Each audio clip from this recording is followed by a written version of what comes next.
Understated presents LA Underground with Roukin. Girl, I'll house you.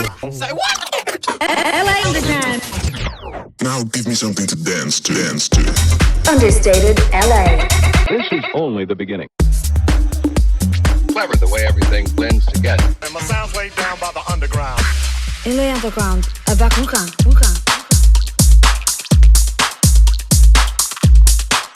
You're listening to the Understated Recordings Podcast, LA Underground. Hello, this is Understated Presents LA Underground. I'm Roukin. This is our 24th show, and spring is almost here. LA is warming up, and to go with it, we have a super hot show. This week, we will have a special guest appearance from Craig Williams. I had such a great time talking to Craig and hearing about everything that's going on in his world. He also delivers an incredible hot mix and premieres a new track in the middle of our interview.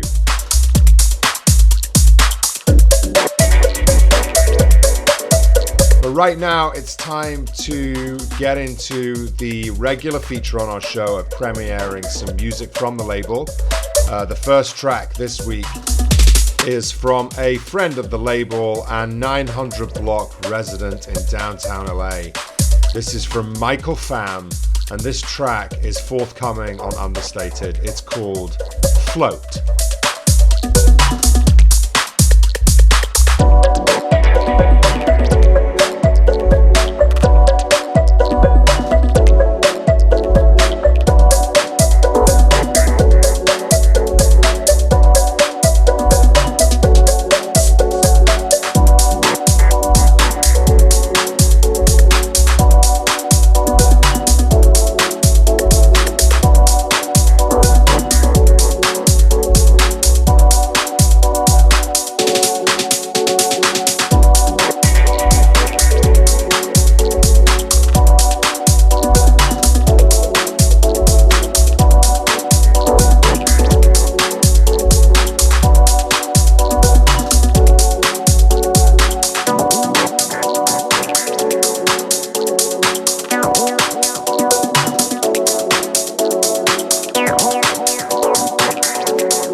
love that track from Michael Pham. He's always changing up what he's delivering as a producer, and his productions just get better and better. Coming up now is a track from the last compilation that was on Understated, which is the All of Us Volume 2 compilation. And this track is such a feel-good track. It's from Ming. It's called Circles.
So I want to take this opportunity to tell you about a new event series that Understated is producing. It's called LA is Understated, and it's to highlight the key artists and players that come out of the Los Angeles scene, go big in their own way, and then give back to the scene to grow it even more. And the first event's coming up on March 13th at a secret venue in downtown LA, and the headliner is Lauren Lane. It's going to be a massive night, and supporting will be Nala, the leader, and Kelsey Lee. It's a locals night with a massive amount of talent, and I really recommend you book tickets early because this one is going to sell out for sure. Coming up next is another track off the last compilation. This is Bad Eye, and this track is Near the Core.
Now it's that time in the show where we welcome our special guest, and this week I sat down with Craig Williams. I'm really excited to welcome to the LA Underground studio an artist who really needs little introduction, but I'm going to give him one anyway. He hails from Australia, but he's now a resident of Los Angeles. He's released on a who's who of the dance music scene, labels including our very own Understated, of course, but Snatch, Perfect Driver, Get Physical, Dirty Bird, Insomniac, Relief, Dim Mak, Main Course, Nervous, the list goes on. That's not even all of them. He's also an international DJ playing at many amazing parties around the world. He's played at EDC Las Vegas. He's played all around Los Angeles. He's deeply entrenched on the underground scene, and he's collaborated with some incredible artists, which is a pure homage to his talent as a producer. People like Josh Butler, Green Velvet, Wongo, Zombie Nation, Tony Quattro, Tiga, Bot, to name but a few. And it is my pleasure and privilege to welcome to the studio today, Craig Williams. How are you, Craig? Thank you for having me. Yeah, it's my absolute pleasure. Like I said, it's really fun to have you on. You're obviously a friend of the label, but tell us a little bit about what you're working on right now. So actually, I just texted one of my friends the other day because he's like, "Hey, let's do some music," and I was like, I need to finish some projects before I start anything new. So here's a snapshot of some of the music that I'm working on at the moment. Working on an album, which is about 14 or 15 songs, a 5-track EP with Brux, a 2-track EP with Zombie Nation, a 2-track EP with Wongo, two 2-track solo EPs, a couple other random singles and remixes, and then a 2-track with Lebelski as well. Wow, that is a long list of projects. So My first question hearing that is, how are you managing your time and making sure that everything gets the weight of your attention that it deserves? Usually things as they come as a deadline will get obviously the most attention first. Like the EP that I've been doing with Brux is coming up to, we've been working on it for like 8 or 9 months now. And just because when she came, we did 5 tracks in 3 sessions where we had pretty much a rough arrangement. And then from there, it's just, she went back to Australia for a little bit, and then it's just been the two of us trying to get together on Skype and stuff like that to, okay, we need this. And then that, like, she'll go and do a little bit of the, like, I'll give her a couple of tracks and then she'll go and work on those to herself. And then I work on some others and then we'll flip flop the projects back and forth, or she'll just send me all the audio that she's done. So yeah, it's just that way. I work that way with her, and we don't have a deadline for that. We're just trying to get it to 100%. So there's no real urgency with that. But with stuff like one of the solo EPs, that's the next one that needs to be done. So then I allocate more days during the week to work on that sort of thing, and then I still allocate other days to further along all the other collaborations and whatnot. How are you like diving into these different records? Are you going with like broad ideas in your head? Does it come from what you're feeling at the time, or is it like a more of a goal-oriented thing with the artists that you're working with? The one that I did with Brooks, we just worked together really, really well. It was like if I had an idea, she had the same idea. And the funny thing is I was like, oh yeah, I put these sounds in because it reminded me of this song. And she goes, I'm doing the vocal because it reminded me of the same song, but we didn't talk about that one song together. We just both had the same idea and we had the same ear towards something, which was kind of cool. So when we worked together, that's how we got 5 sketches done in 3 sessions. And they're it wasn't even like 8 to 10 hours. It was 3 to 4 hour sessions. And we did 2 of them and got 3 of them and got the 5 songs. So I think if she was here for a week and we worked for a week, we could have done an album worth of music easy. That's fantastic when you find that relationship, isn't it? Yeah, her brother used to live directly across the road from me here in LA. And when she turned up, it was funny because she's like, hey, my brother used to live there. I'm like, yeah, I know. I told him to tell you that I'm not a creeper or anything like that, but he didn't because he's lazy as hell. So yeah. That's great. And speaking of pulling music together quickly, you did a challenge recently, didn't you? Tell us a little bit about that. So I tried for a song a day for every day of January, minus the one day that I went to the NAMM Music Convention down in Anaheim. And I got halfway through the month and then I pared it down to just an hour, see how much I could get done in an hour. And I think I ended up with like 18 or 19 ideas, like probably 14 or 15 of them are like fully fleshed out songs, but after that the rest of them were just 1 hour ideas. And it was I haven't even, there's a couple that I'm like really pumped about, but I just don't have the time to go back and check them just yet. But I think I might finish them up and then maybe just sporadically put them out on Bandcamp or something like that as like just free downloads and stuff. That's a great idea. And now, do you find that you, at this point when you've made so much music and spent so many hours in the studio, do you find yourself like, I mean, clearly you did at this time, but do you invent little games for yourself like this, little challenges to keep the creativity flowing? Is that the purpose of it? That as well as doing the album, because the album is not going to be under my own name as Craig Williams. It's going to be a different artist name, and it's electronic, but it's not dance music at all. So by doing that, it's been something that I've wanted to do for a long time. And so by doing that, it keeps it fresh. So when I go and do a club record, I'm like super pumped about doing a club record because it's so different from this other project that I'm doing. Yeah. So you're focusing on different areas to keep you excited about something elsewhere. Yeah. Also doing sound for picture like TV and stuff like that is really good because you're serving someone else and you're making music for them to make their project better. So you can make a bunch of music and then you learn a ton of tips and tricks and stuff like that, which you then bring back into your own music. That's amazing. Are you able to talk about what you've been up to in the scoring world? Yeah, so I did was it last year? I think it was last year I did a indie film, full-length film, which was kind of cool. They wanted really creepy electronic sort of droney music, which I was like, I can do this all day sort of thing. And then I've done a couple of mini series, and then recently I just got some music onto the new Walking Dead series, which is kind of cool. Congratulations. And then, yeah, so and then just trying to just get more into that world.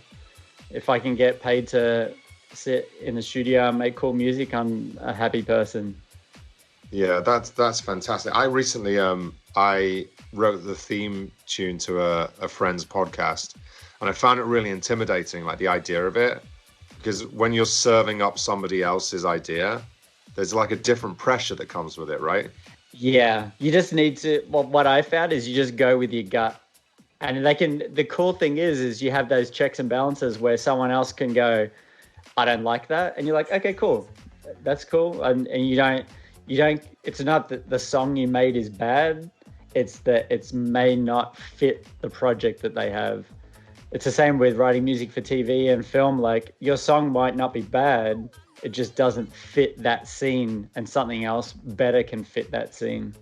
So your background is really interesting, and I know I'm not the first person to ask about it, but you were in the military, weren't you? You worked on Black Hawk helicopters, is that correct? Yes, I was in the military for 9 years, and I did 4.5 years of that as an infantry soldier, finishing up in mortar platoon. So I dropped the bombs and whatnot. And then I was like, yeah, I'm kind of over walking around with my house on my back.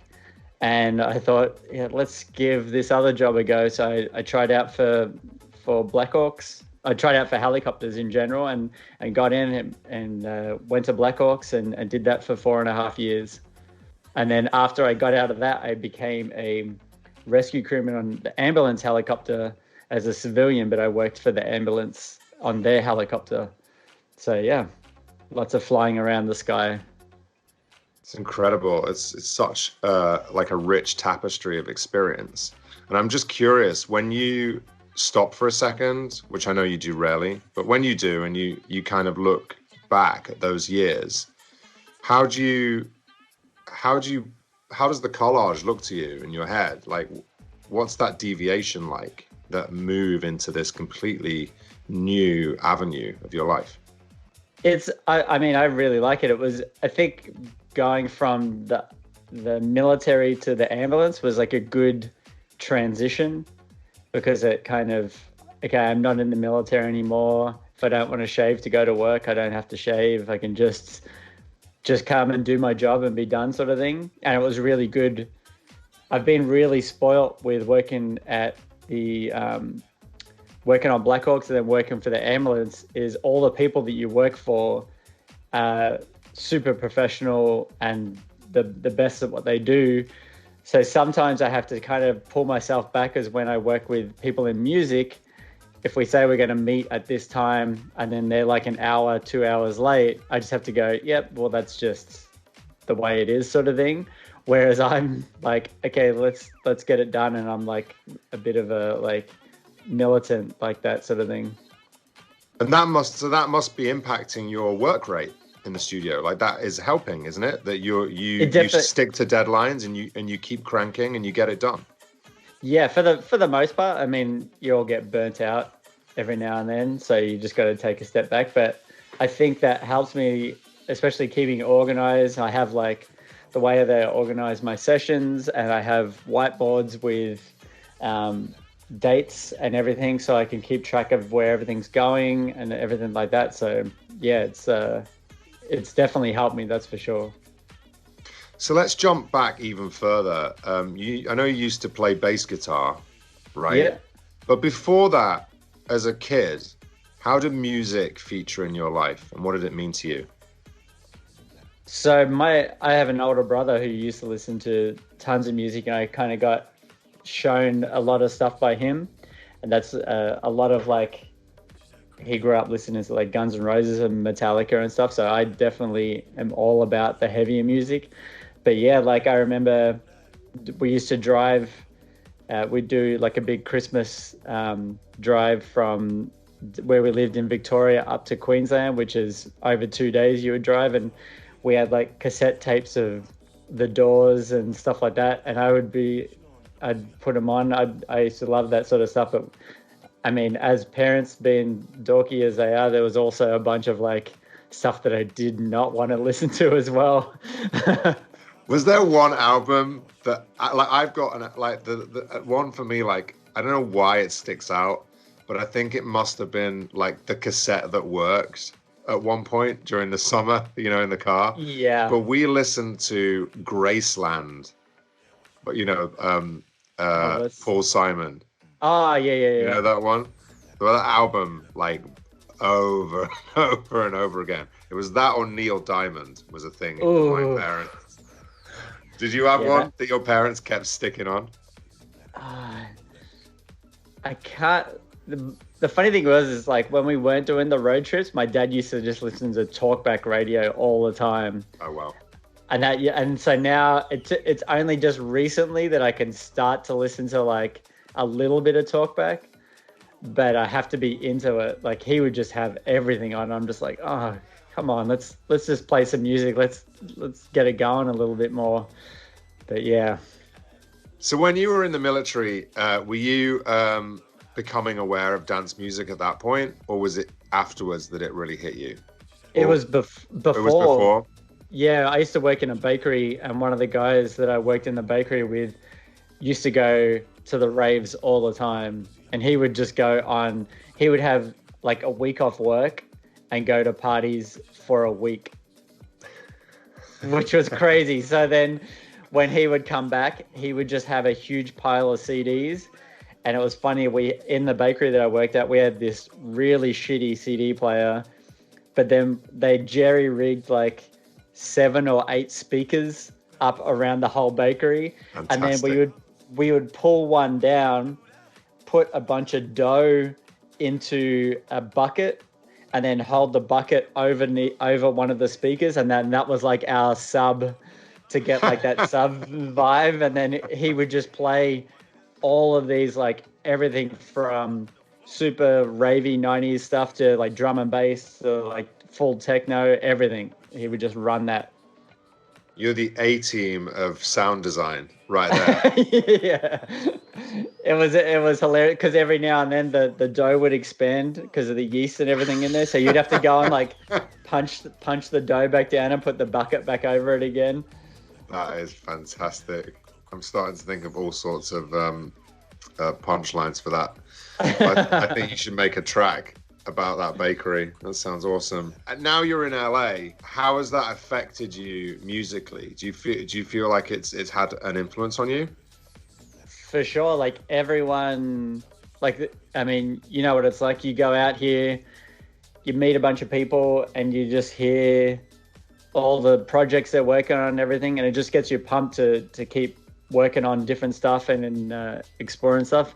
Of course, LA being LA, you meet a bunch of people that just kind of talk a big show, but then they don't do anything. So you just kind of got to pick and choose where you go out and see who you want to influence you rather than get you jaded and whatnot. I'm really glad you mentioned that, though, because I think, you know, one of the preconceptions about LA is that it's just this kind of like drifty, like nobody's doing anything kind of place, right? If you're not A, familiar with it, and or B, involved in the entertainment industry in some way. But what I think about LA is that it's a wildly creative place and full of creative people, many of whom are hustling and cranking really hard, and it's extremely motivating. Yeah, like even the people that I know, like I go to this gym and I do the same class 5 days a week, and it's there's everyone in there from like struggling actors to people that are producing 5 or 6 shows for NBC and everything in between. So, and everyone is working the same rate. Everyone is like just pushing really hard to do well and to try and do their best sort of thing. So it's not just the people who are super successful are working harder than anyone else. It's just everyone's working harder. It's just the opportunities are presenting themselves at different times to those people.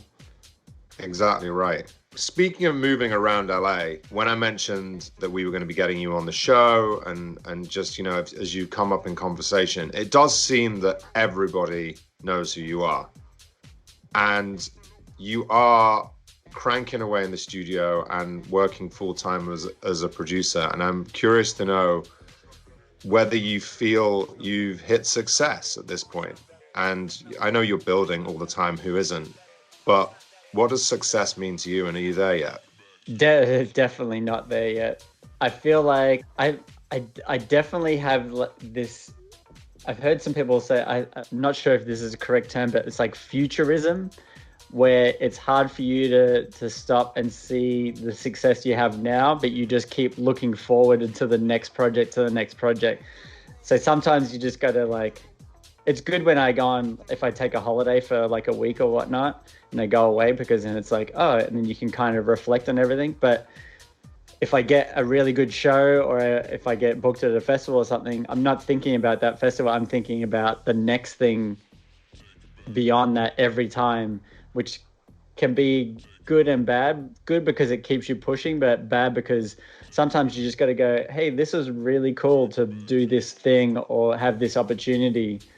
So, and I know a lot of people have the same thing as well. They don't sort of stop and go, oh, wow, it was really great to work on that TV show or to work at that festival or whatever. They always looking for that next thing. It's Steve Jobs who said in that amazing graduation speech that you can only join the dots backwards. That's very true. That's basically what you're talking about. Yeah. And it's not time to do that yet, is it? No. But speaking of which, can you identify like a moment where you were in the right place at the right time and something happened that you couldn't have predicted was going to lead to an outcome? I think a really good cut and dry example of this is when I was booked to play a festival with Insomniac, and I had an earlier set time, so I was there and played my set. There was a few people there, but it was still, everyone was coming in the doors and whatnot. And then the festival got word that Breach was going to be a little bit late. So they knew that I was already there, and they just come up and they're like, hey, we need someone to fill in on the main stage. You just want to come and play for as long as it takes. So I was like, okay. So just being there, being ready. I made sure not to, when I was there, to be sort of like, oh man, this is crappy that I'm only playing to a small crowd or whatever. You just, hey, every opportunity. And then they just come up and said, hey, do you want to come and play the main stage? So I went from playing to maybe 50 or 100 people to like a couple of thousand people, which is like mind blowing. And how long did you get in the end? I think I got like 45 minutes. Wow. Yeah. And I was like, and I've met Breach a few times. So he was like pretty happy that I played a set kind of along the lines of what he would play. And then I also had his, you probably know his song, is it Let's Jack or Jet? And I had that queued as my final song just in case he didn't make it in time. Because I didn't want to go out and just play it first, and then he turns up. He's like, "Yo, what's happening?" Right. But yeah, I had that queued as the last song. So for whatever reason, if there was traffic and he didn't make it, I could at least play that. So then the people would be happy that they actually heard his big song, sort of thing. Yeah. Oh, that's smart. Thank God you had it on your flash drive, man. I mean, it's a huge track. Still. That's awesome. And you were you an Insomniac Discovery artist? Yeah, so that's how I played. I played one EDC. Yeah. Well, I played one EDC with because of the Gotta Dance Dirty crew. they had a cart, and then the next year they had the discovery thing, and I was like, oh, I'm going to enter this, and I entered, and then pretty much after I sent the entry in, the people from Insomniac just called me and they're like, yo, what are you doing? I'm like, well, I haven't been booked and I'd like to play. And they're like, oh, okay. So they're like, yeah, we've got this. Because I think I sent a song that I released on Owsla. So they're like, yeah, everyone else is not sending anything remotely like this at all. So it was good to get that win up. That's a nice feeling. Yeah. The funny thing is I played EDC that way, and I also played Lollapalooza the same way from their discovery thing. Brilliant. Well, there's a recommendation right there, huh? Yeah. That was probably the biggest eye opener. That was the first festival I played when I come to America. It was actually it might have even been like the first show that I played when I came to America was Lollapalooza, which is amazing. Don't do things by halves, do you, Craig Williams? No. So you're going to premiere a track with us right now, right? Yeah, so this track is called Division. It's a track that myself and one of my other fellow Australian friends, Pantheon, just put together. We made it when he come over to LA. He was over here for like a week and we decided to get in the studio together. And that is out on the 14th. So probably it's already out if you're listening to this. And that's out on No Neon, which is Hannah's new label. And he's a guy out of Chicago, out of Canada rather. So this is Craig Williams with Division.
was such a great track, Craig. Thank you for sharing that.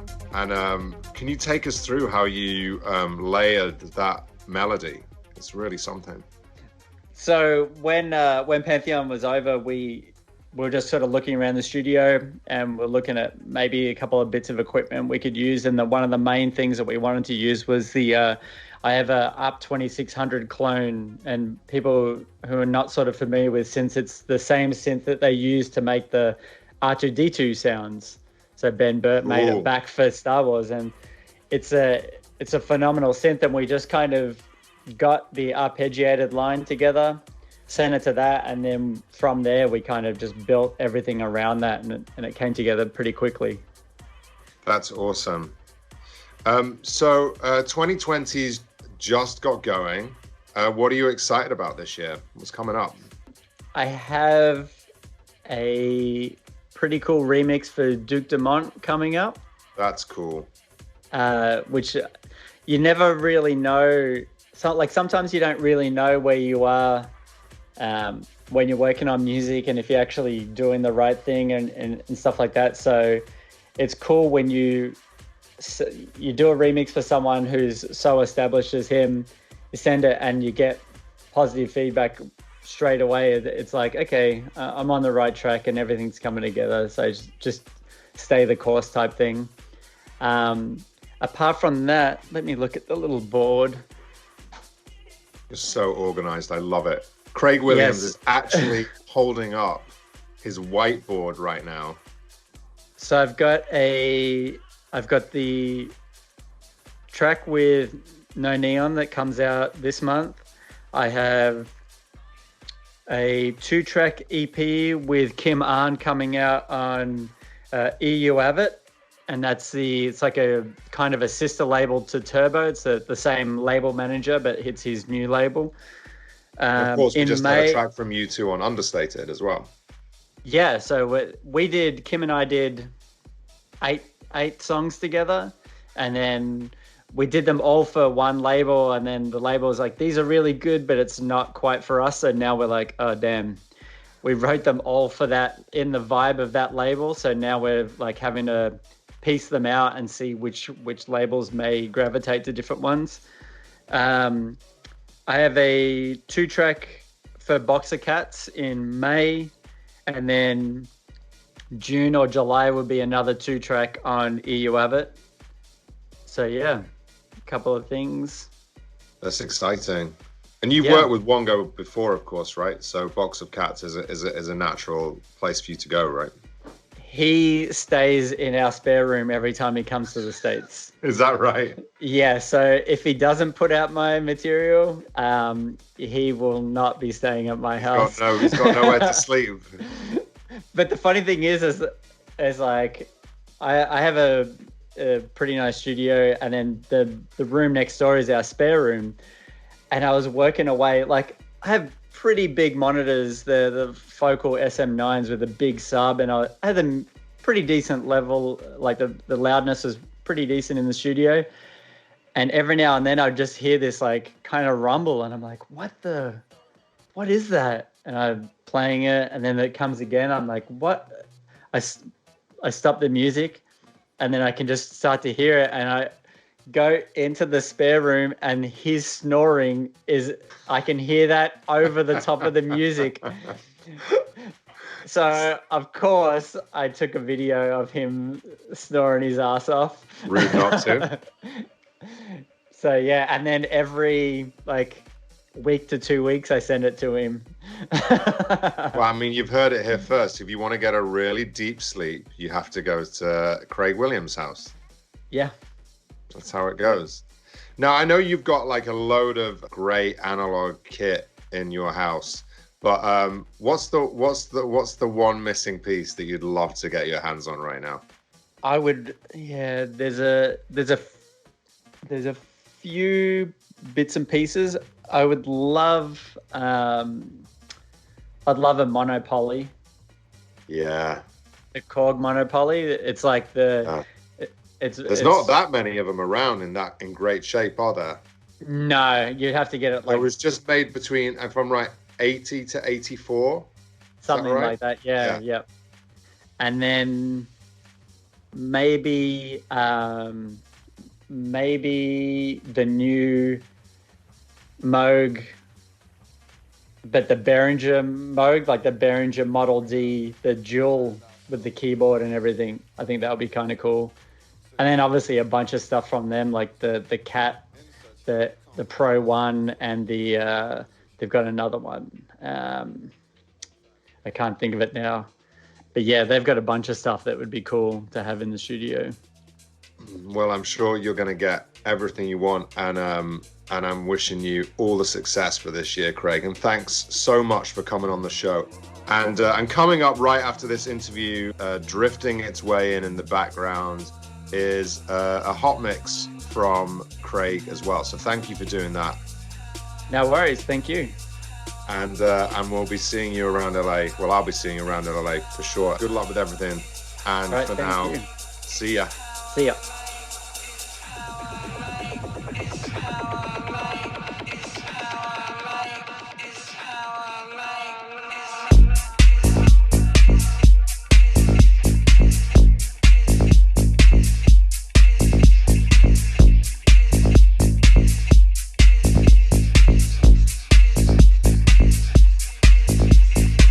The Guest Mix.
Understated LA.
Understated presents LA Underground with Roukin.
You're listening to the Understated Recordings Podcast, LA Underground.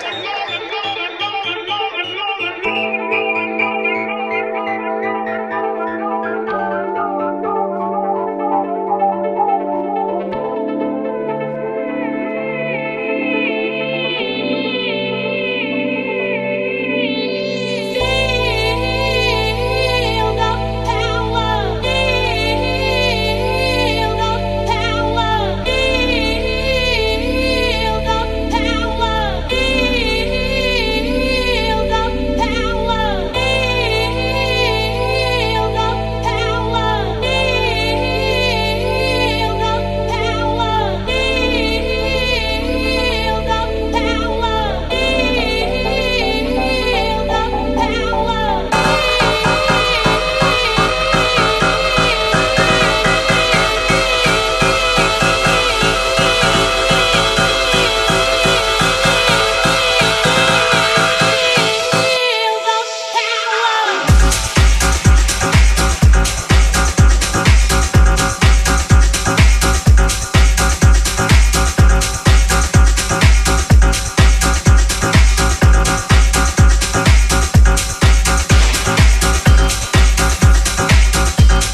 Guest Mix.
Such an amazing guest mix from Craig Williams there. I hope you enjoyed that as much as I did. And we will be back in 2 weeks' time. We have a stream of great guests coming up. So please tune in. And we would be so grateful if you would go onto iTunes and leave a review and some stars. You can connect with us on Twitter and Instagram at Understated LA or at Understated Recordings. You can come to me at Roukin Official. But for now, until the next one, see ya.